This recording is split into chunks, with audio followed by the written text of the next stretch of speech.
My name is Robert Unger. My father was Carl Unger, who invented or designed Breezy, the first one, a prototype, which is now in the EAA Museum. This is a replica to the original and a salute to his airplane.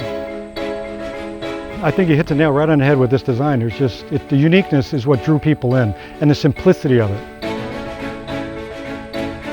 Well, you know, there was three designers, my dad being one.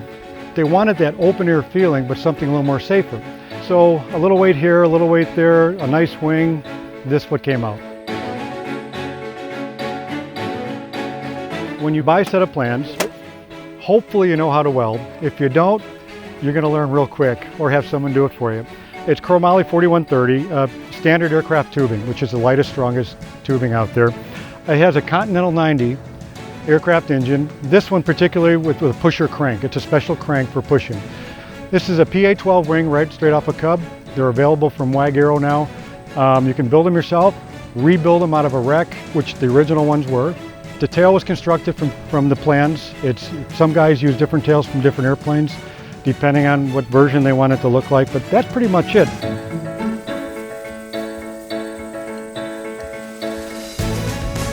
The instruments are pretty basic. They're all under plexiglass, which is really, I think, kind of cool. Basic altimeter, RPM, oil pressure and temperature, of course your airspeed indicator, and a little compass. Other than that, it's pretty basic. That was their goal, to have a safe, good wing, good engine, good construction, chromoly tubing, just like a regular airplane. It's his version of getting back to the basics of flying. Of course, I loved my father and what he did for all these years. Since 1964, after the airplane was built, Breezy showed up at the 1965 Rockford Air Show for the first time and became an instant hit. People just could not believe the openness of this airplane and the simplicity of it. And once you took a ride on it, you found how exhilarating it really was. And he wanted to share it with everybody that dared to climb aboard.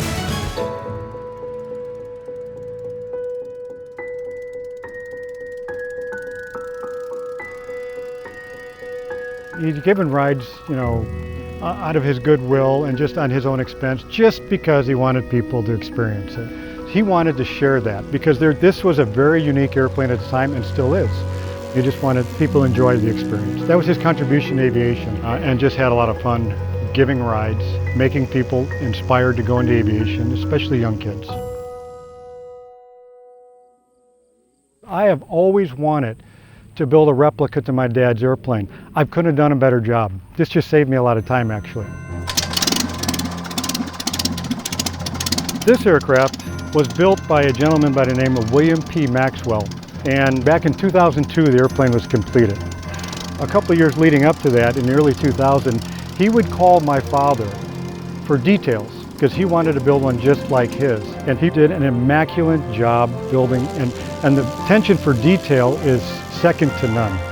He really went all out. This is as close to the original as you're going to get.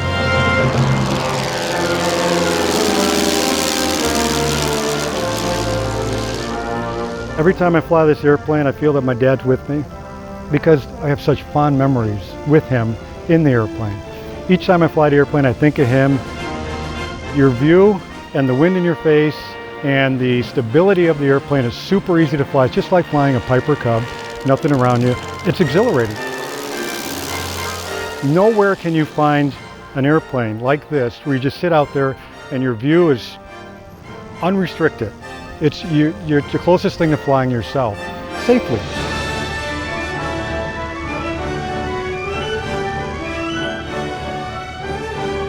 It's exhilarating because you see nothing. You are just out in the middle of space flying an airplane until you look down at maybe your feet or something, or wave at people. They wave back in amazement at you, and it's undescribable.